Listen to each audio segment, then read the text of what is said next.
Good morning and welcome to the Prescient Investment Management Equity Webinar for Q1 2023. My name is Natalie and joining me today I have Bastian and Seeiso. Equity markets experienced a positive overall quarter in Q1 2023. January saw a boom in performance with a strong pullback in February and moderated in March. Today we will discuss our views on the equity markets for Q1 2023 and discuss our expectations going forward. There's been a lot of news lately around heightened risk amongst global banks. We saw this start with a run on Silicon Valley Bank in the US and then spread across the Atlantic to Credit Suisse in Switzerland. So we have discussed this in our interest-bearing and multi-asset webinars, but could you give us an indication on the effect of equity markets specifically? Yes, sure, Natalie. Thanks everybody for joining us. So yes, I will say spread across the Atlantic is the way we actually don't want to say it, because we don't really see this as a massive banking crisis yet. So we have observed, as you said, in the fixed income webinar and in our multi-asset webinar, that the events which we have observed over the last couple of weeks have been quite isolated to specific stocks, and that on a broad index level the impact was actually muted. So from that point of view, with the Fed stepping in quickly, no new banking crisis. That doesn't make us overly optimistic on equities yet. So there are a lot of risk factors out there. There's a lot of uncertainty, but I want to be clear that the uncertainty is not necessarily just driven by this banking crisis. So with all of these uncertainties, what's our stance on equities across the globe? Yeah, good question. It's a cautious stance overall, but a very dispersed view. So we have the full range, the full spectrum in terms of how we position ourselves alongside different equity markets or different regions, with a strongly negative view on US equities, quite neutral view on SA equity, and a quite positive view on global emerging market equities. So very dispersed, the whole spectrum, but let me show you in a chart. Okay, so we'll start by looking into our asset class views, and then we'll focus on the equities on the top. So you can see that full spectrum SA equities, neutral stance right now, US equities strongly negative stance. Skip European equities, maybe also neutral, and then strongly positive stance on emerging market equities. You can see slightly more positive view on developed market and emerging market small caps. But the asset class views which really stand out here are US equities, and I want to just also drill into why we take the strongly negative view. And you'll see that all the familiar factors which you would be talking about are coming through. So very expensive valuations which are strongly contributing negatively to our score. Negative economics, that's us being globally now significantly below trend growth, heading towards potentially a soft landing, potentially a deeper recession. I've covered this in detail before as well. We think it's going to be rather a soft landing, but either way it's still a quite slow growth environment which we're in. And then tighter financial conditions. That doesn't just stem from monetary policy being tighter, but also from slightly elevated credit spreads, more funding pressure, as well as a wider cross-currency basis. So all of these factors in combination point towards a quite negative view on US equities. So there's quite a lot of dispersion there. It sounds like you're strongly positive on emerging market equities, strongly negative on US equities. What about SA equities? SA equities in between, so basically neutral stance, and there's again different drivers. Some of them are similar, some of them are different. So we once again have tighter financial conditions. We once again have a weakening global economy, but also a slowing economy in South Africa. Don't have to speak about business confidence with the power cuts we're currently experiencing, but the balancing factor here clearly is a quite undervalued equity market. Okay, so let me do the same exercise then, Natalie, for the SA market as I did for the US market.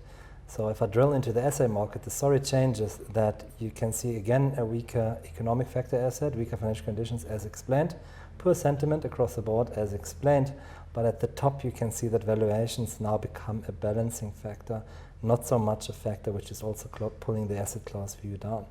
And for that I actually want to drill into the view on SA equities one level deeper. So we're going to open the model. You can see that our speedometer at the top is basically pointing towards a neutral, and here you see the offsetting factors, strongly positive valuation. So I also want to highlight this chart quickly, which is a little bit of a journey which the model took. So you could see we've been quite positive over the last couple of months, almost years, which basically helped to create a little bit of outperformance for most of our funds. But you can see that only now, with financial conditions tightening and with the global economy slowing down significantly, that our view has moved towards a much more cautious stance. So let's just jump back to EM. What makes EM equities so much more attractive right now compared to all other markets? Quite a few factors actually, Natalie. So starts off at the top with valuations. So emerging market equities are much cheaper than developed market equities. They're not cheap in itself, but on a relative basis we see them as attractive. From an economic point of view, we are at a better point of the cycle. So while in Europe and the States we are kind of at the end of the cycle, heading towards a soft landing, potentially deeper recession, most likely not deeper recession, but potentially deeper recession, while in the emerging market space, mostly dominated by China, we are still benefiting from a reopening of the economy. And even on a sentiment, from a sentiment point of view, consumers and businesses, especially in China, are very optimistic on the back of fiscal stimulus and the reopening. So best way once again is to just visualize that into charts. So out of SA equities, I will now jump into emerging market equities. Similar story here, and you can see that the speedometer goes all the way to the very right on our strong positive. And the driving forces behind that, that's something which I would really like to look into a little bit deeper. I'm going to go to these boxes here, which basically are a summary of our factor view on emerging market equities. And everything in dark blue is a positive factor, while everything in red is a negative factor. And you can see that on the economic side, we have our present economic indicator strongly positive. We've got strong positive economic surprises. We've got good profit margins on businesses. On the very left-hand side, valuations, you can see good price-to-earnings ratio, a good valuation also against other markets at the bottom of the chart here. And then even on the sentiment front, business sentiment very positive, consumer sentiment very positive. And investor sentiment, that's where we're measuring basically the sentiment towards the emerging market equity market from other investors. And even there we are not in a negative state as for the US, but more to arriving at a balance set. So all in all, you can see that there's 4 more blue boxes here than red boxes, and that basically dictates that systematically, quantitatively derived, we take a positive stance on this asset class. So with all of this heightened uncertainty, I'd like to bring back a topic that we discuss quite often, active versus passive. So stock pickers often say that they are better able to manage risk during times when there's more uncertainty than times when the market just runs. So the question is now a good time for stock pickers? Yeah, I've got a quite strong view on that one, Natalie. Without bashing any peers or competitors, we really think that there is not such time which is good or bad for stock pickers. And there's a couple of reasons for that. But let's once again go with the evidence. We've done a lot of research analyzing whether active managers are better in terms of risk managing, cutting away the downside. No, the answer is they're not.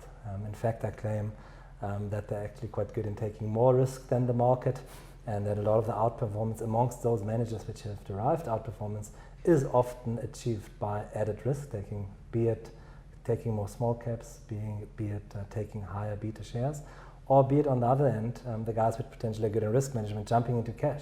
But that's the last thing which you want to do within an equity fund, because you stop harvesting those risk premiums which you should be harvesting as an equity manager. So long story short, we really do not see an environment right now where the market is more risky, which would naturally favor active managers. I do think there's a much better approach. Portable alpha is a far more reliable solution. Seeiso will jump into that much more detailed just now. But there we have a very good track record of many, many years positive alpha in a very consistent way. But no, it's not by just managing risk in a downside market. That doesn't work so well in the stock picking space. So I'll ask a cheeky question then. When is the right time for stock pickers? Well, statistically speaking, almost never. You can assess it. You can see that through time. Of course, there are periods when certain managers outperform, but it's sporadic and it's not necessarily linkable to one certain environment. I mean, we went as far as looking into factors like, for example, cross-sectional volatility, which means periods where shares within an index are less co-integrated and more dispersed. So one might think that during that environment they can take better bets in terms of achieving outperformance, but in fact, truth is that they also get the bets mostly wrong in that space. So long story short, it's hard to find a period where stock pickers are particularly good and a period where stock pickers are particularly bad. If that would be the case, any active manager can allocate towards index exposure. Nothing prevents him from doing so. So if I identify a period of particularly bad for a stock picker, like we've apparently seen it over the last couple of years or even decades, then why not allocate to the index if that's what outperforms? So no, I don't think there's any factor which is reliably telling whether this is a good or a bad time for stock picking. We think that over the long term, it's just particularly tough business to be in, and with that, we think we have a much more promising approach, which is our portable alpha strategy. Thanks, Basti. Very informative. So, Seeiso, let's chat about the equity funds. The core equity fund is an enhanced indexation strategy that uses portable alpha. So in terms of performance for the fund, would you expect the performance to be in line with the benchmark, plus or minus the contribution from the portable alpha component? And what has the actual realized portable alpha contribution been for the fund over the last quarter? Yeah, thanks Natalie, and thanks everyone for tuning in. Yeah, as you said, we heavily use portable alpha as our kicker or a return enhancer on top of just general equity market beta. So you very correctly said that you would largely expect the performance of the funds to be in line with the benchmark and then have a contribution to portable alpha.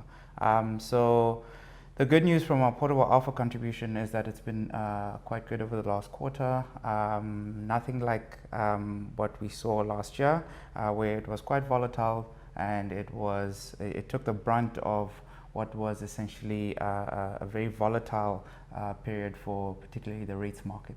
So if we take a look at a chart, what this shows is the cumulative portable alpha contribution to one of our composites based on calendar years. And what you can see there immediately is that 2023 has pretty much been the best start to a calendar year that we've had, and this really is off the back of what we saw coming out of 2022, so a continuation of that.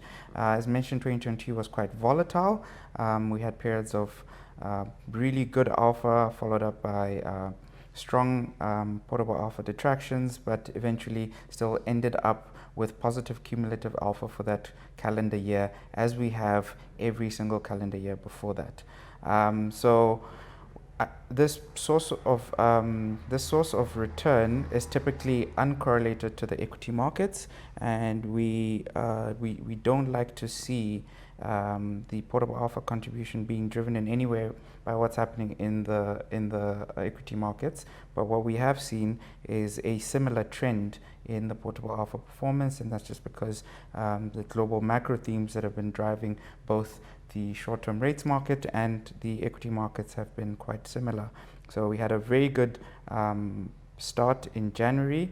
We saw a moderate pullback in February, and then we had a good recovery in March. But throughout this quarter, the portable alpha contribution has remained on a cumulative basis positive, and we're currently sitting at around 60 basis points over the benchmark performance.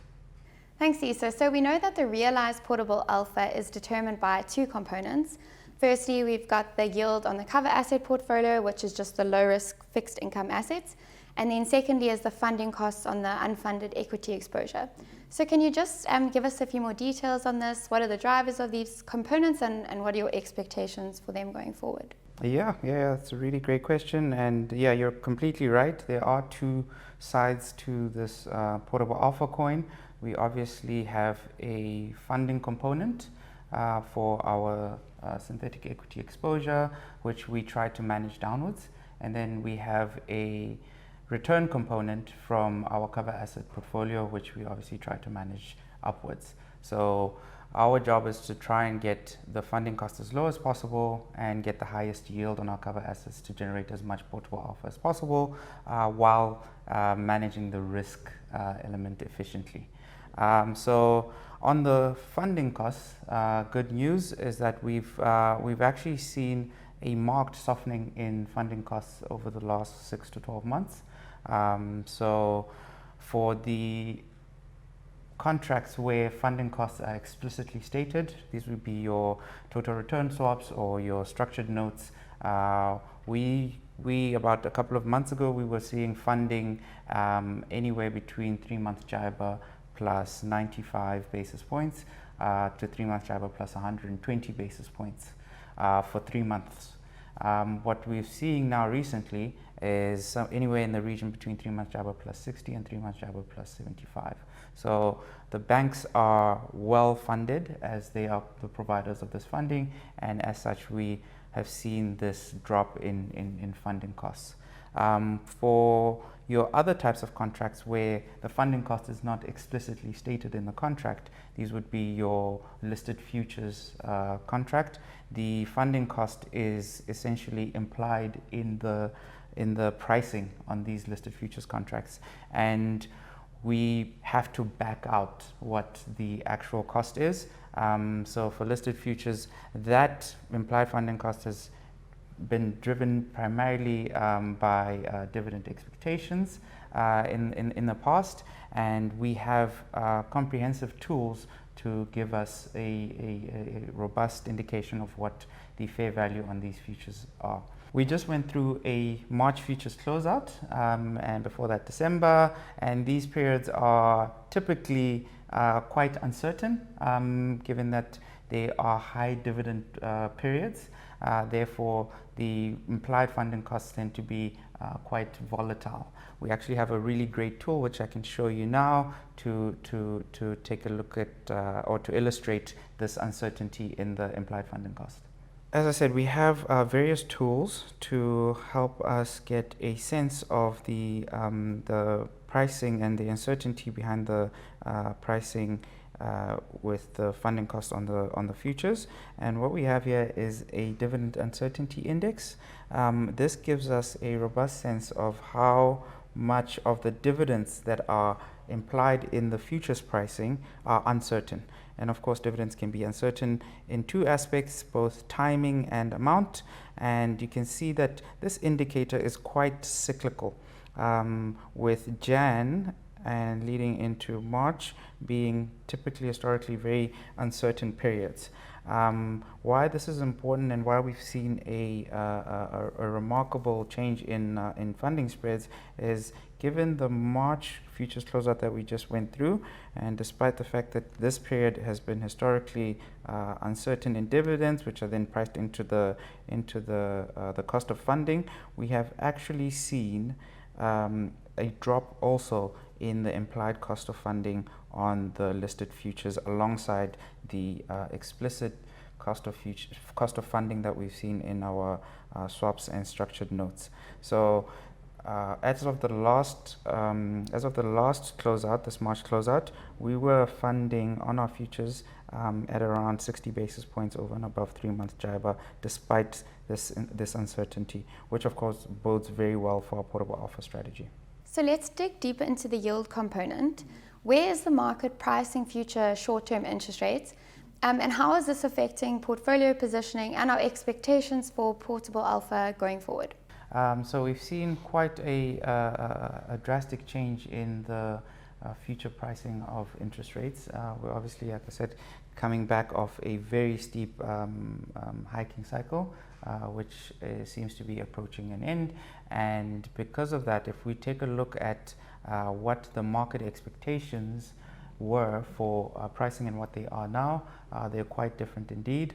And the way we consider this is just by looking at the forward rate agreements for various terms. So I can pull up a chart now and we can take a deeper look at this. All right, so as I was saying, there's been quite a drastic movement in the forward rate agreements, and what these are basically are the market expectations for future rates. So I've pulled up what this curve looked like 6 months ago, and as you can see, it was relatively steep therefore meaning that the market was expecting or was pricing in interest rates to go up as you went further into time. If we now look at what it looked like 6 months ago, you can see that it is relatively flat and even inverted at the very back end. And this is in stark contrast to what it was 6 months ago. And then if we look at the current FRA curve, we can see it was a parallel. There's been a parallel shift from a month ago upwards, but the market is still expecting around 225 pip hikes over the next year or so, and then lower rates going forward. So this obviously informs our positioning in that while historically it's been relatively clear cut for what the direction of interest rates were and the premium that was available for investing in term assets, it's not so clear if you look at it currently. Then if we look at this chart, what this shows is the various payoffs under various scenarios, interest rate scenarios that we consider. So this is just an indication of what the return or the yield on a call account or the call rate is under various interest rate scenarios. This is the same thing for a 1-year floating rate note and the same thing for a 1-year fixed rate NCD.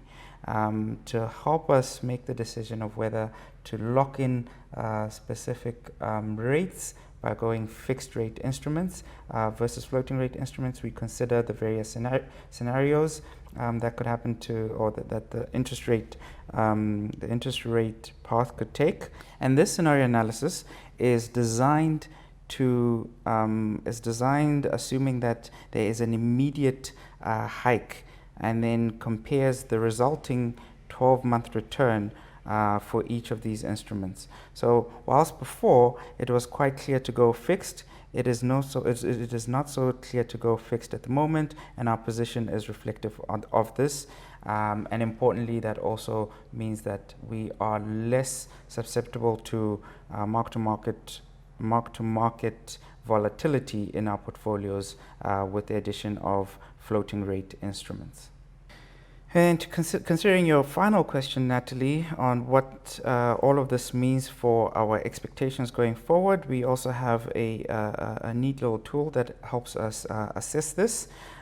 So what we have here is for one of our portfolios, the realized alpha to date, and we have built this assuming that we keep this current positioning and that exactly what is priced into the markets actually plays out as priced in.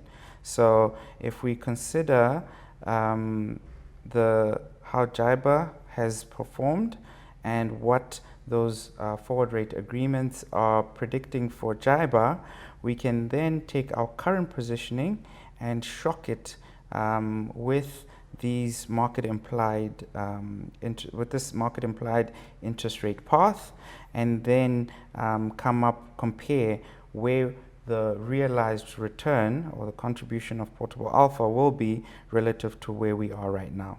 So this is where we are right now, and if we assume that JIBAR at the top here just follows exactly what the market is expecting, this is then what becomes the path for our portable alpha. So as you can see, there is still a healthy level of portable alpha contribution expected in the market if everything plays out exactly as priced and we maintain the current positioning that we have. So this is obviously all forward-looking and based on expectations, but as they say, the proof is in the pudding. So what is the actual performance versus the benchmarks and the general equity sector as a whole? Okay, yeah, that is very true. We obviously wouldn't be doing this strategy if it didn't have a positive or favorable future performance outlook. But the great thing is that even if you look at our actual realized performance relative to the various benchmarks, we are actually looking still very healthy. And we have multiple indices that we are benchmarked to, but I can just pull up one of the portfolios, and we can take a look at the actual realized performance, net of fees relative to the benchmark and also relative to peers. Okay, so this is the actual realized performance for the Prescient Core All Share Equity Fund, the A2 class, which is the retail fee class, for various periods.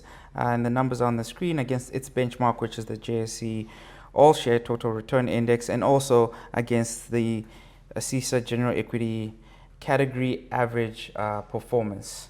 What you can see, and perhaps more clearly on the chart, is if we look at what the fund has done over the same various periods, you can see we're down 94 basis points for the month.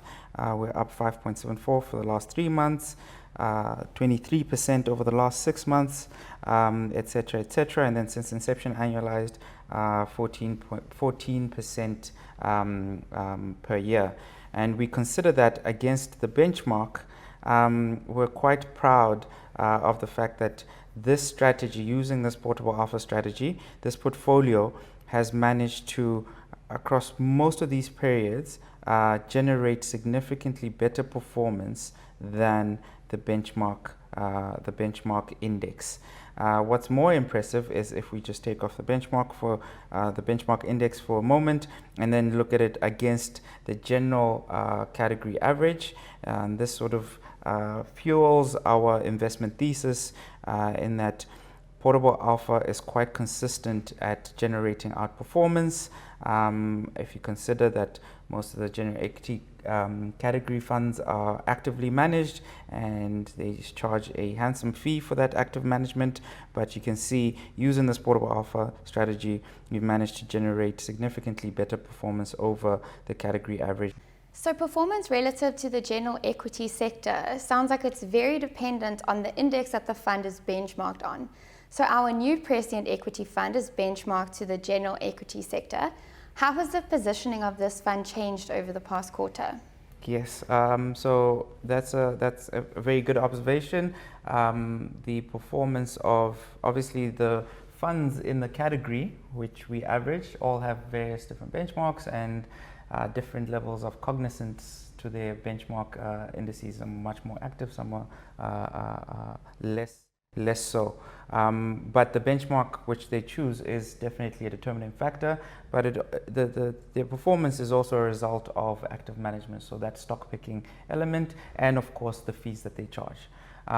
While we have this portable alpha strategy across all of the major benchmark indices, we have the solution where we dynamically extract the general equity category performance and then apply the portable alpha strategy onto that performance. So instead of tracking a specific benchmark like the CAPSWIX, we can actually track the average of the category holdings in a systematic, quantitatively driven way.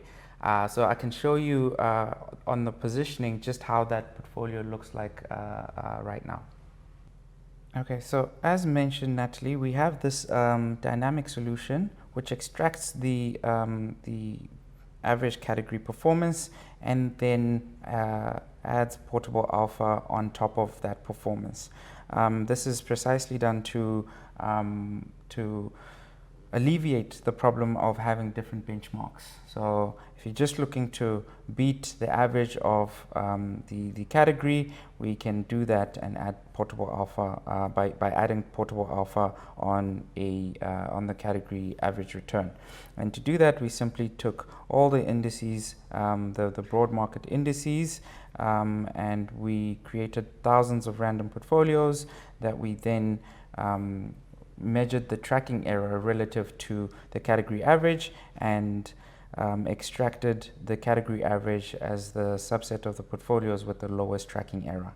And then if we look at this, the current asset allocation for the sector, what we have is quite intuitive in that most of the peer group seems to be holding a portfolio that is mostly like the capped SWIX with an element of the capped ALSI and the ALSI as well, and a very small amount are now holding a portfolio that looks like the SWIX.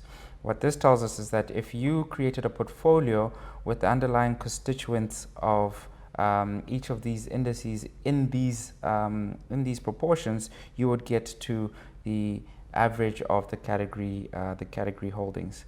And to answer your question, how has this changed through time? Again, also very intuitively. I've gone far back here, but I can zooming in. So we launched our fund in December. If we zoom into the most recent periods, we can see that the allocations have remained relatively stable, small amount of cash, about call it 5 to 10% ALSI. The bulk of it has been a allocation that most resembles the cap SWIX, and then the SWIX has been steadily declining.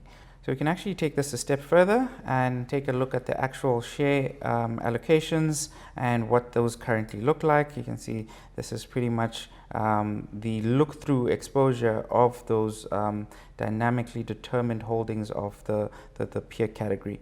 And the whole point of doing this is to simply create a portfolio simplistically and quantitatively that mimics the sector average, and then add portable alpha on top of that to create a stable outperformance profile over and above the category average. So if you can create this portfolio, which is what we do in our Prescient Equity Fund, and then we add our portable alpha on top of that, we come up with a peer average beating portfolio that is not cognizant of the specific benchmarks or the multiple specific benchmarks in the category.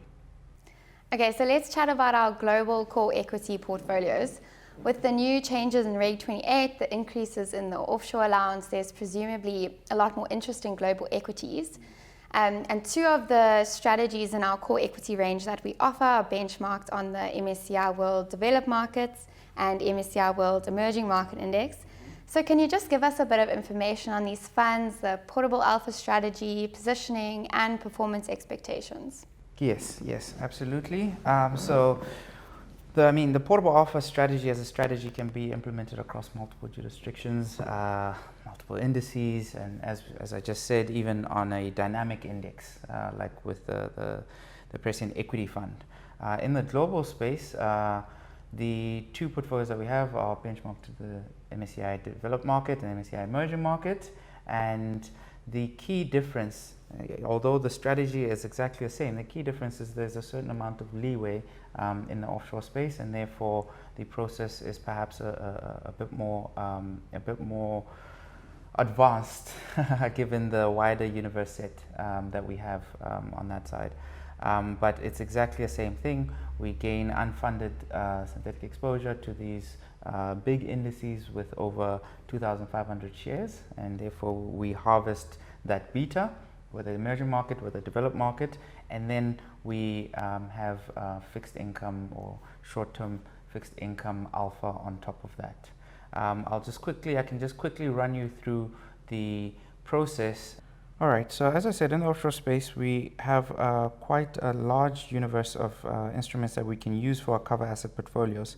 So if we take a look at what we are allowed to use or to invest in our cover assets and put them on a return and risk spectrum, we can actually optimize by using the classical Markowitz efficient frontier and create a list of portfolios that sit on this frontier that offer the best amount of expected return for each level of risk.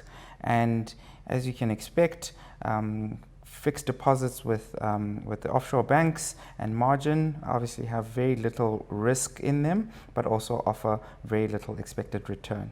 But essentially, we now have an efficient list of portfolios that we can choose from. The next decision we therefore have to make is where on this efficient frontier, and we have a quantitative and a robust indicator to guide us on this efficient frontier. Where the portfolio is currently positioned is such that we're getting around, we're on this portfolio here, which is just over 6% expected forward return with a tracking error of just under 2%. For this level of risk, based on our risk indicator, there is no portfolio of these instruments, so there's no combination of these instruments that gives us a better return than that. So even in the offshore space, we're still expecting a positive alpha contribution of more than 1% if you compare to where our current funding levels are in the offshore space. Great, thanks so much. Any closing statements? Yeah, just maybe the right time to say that it's a quite interesting environment we're in, very high interest rates at the front end of the curve, kind of like the end of the hiking cycle. With that, naturally, there's a lot of uncertainty, but it is an attractive environment for our core equity strategy. High rates at the front end, which we can harvest, and less risk of interest rate hikes, potentially interest rates cuts eventually. That plays exactly in our cards. And yeah, uncertainty prevails in this period, but not so much for the fixed income market, which we are exposed to, but more like for the stock picking space. So quite possible for us to once again add another year of positive alpha here at this space.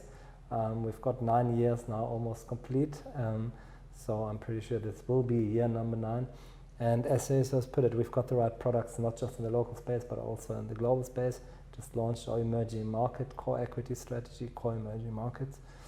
So yeah, all across the spectrum available to use these products. Thanks, Bastian. Thanks so much, Seeiso. Thank you, everybody, for joining us today. We will now take some questions. Thank you. Good morning, everyone. Thank you so much for sending your questions through. We'll just jump straight in. So our first question is about load shedding. How has the recent worsening of load shedding impacted your SA equity views? I'll take that one. Yeah. Okay, so obviously we're picking up the load shedding and the impact thereof quite significantly in our models. Examples would be poorer business confidence. Businesses are not confident. Another example would be profit margins. Obviously, there's an impact, and the costs of running your business go up. So with that, you have weaker profit margins coming down.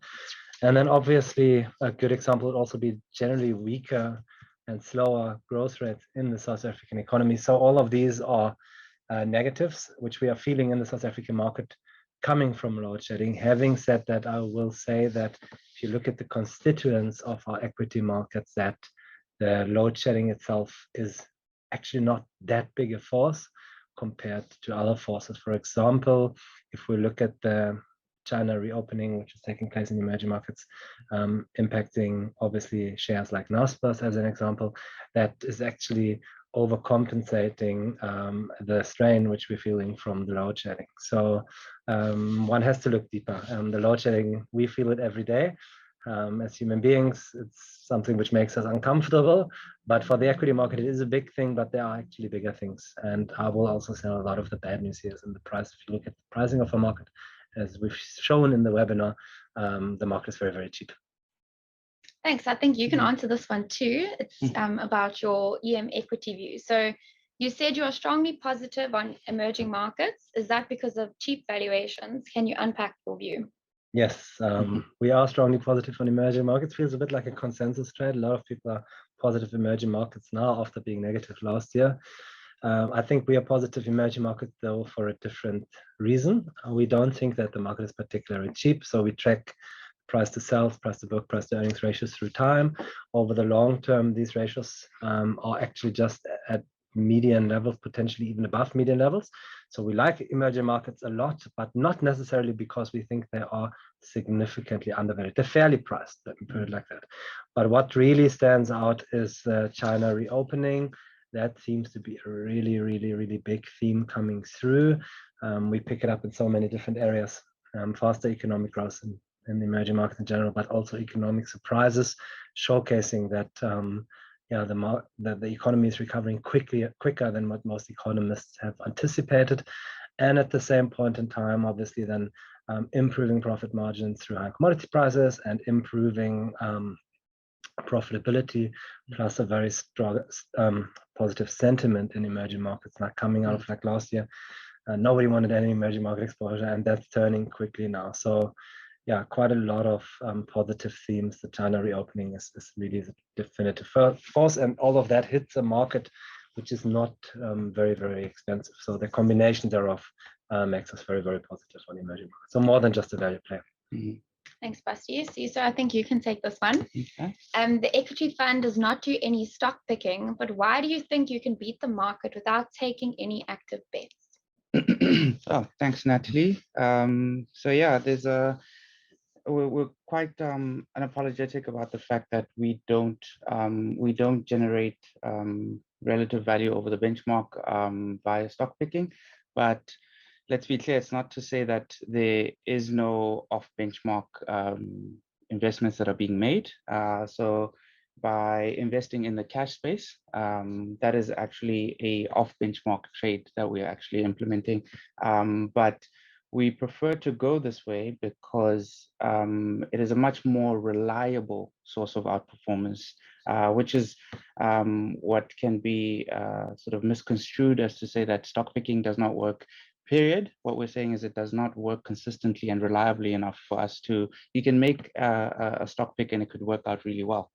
You could also make a stock pick and work out really badly. What we are saying is that for the purposes of managing equity portfolios and consistently generating outperformance over the benchmark, we do not believe it to be a sufficient driver, and hence we do not implement stock picking, but we do take off benchmark bets in the cash space, which is a space that we are much more assured of the outcomes, and therefore are much more confident that we can generate additional return.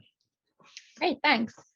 Here's a good one on the costs in the portfolio. How does using derivatives in the portfolio affect the costs? You can answer that too. Yeah, I'll take that one. So this is a great question, and it always seems to come because there's this stigma around using derivatives, which is, I think, it's very misplaced because derivative contracts in themselves are actually very efficient in managing portfolios.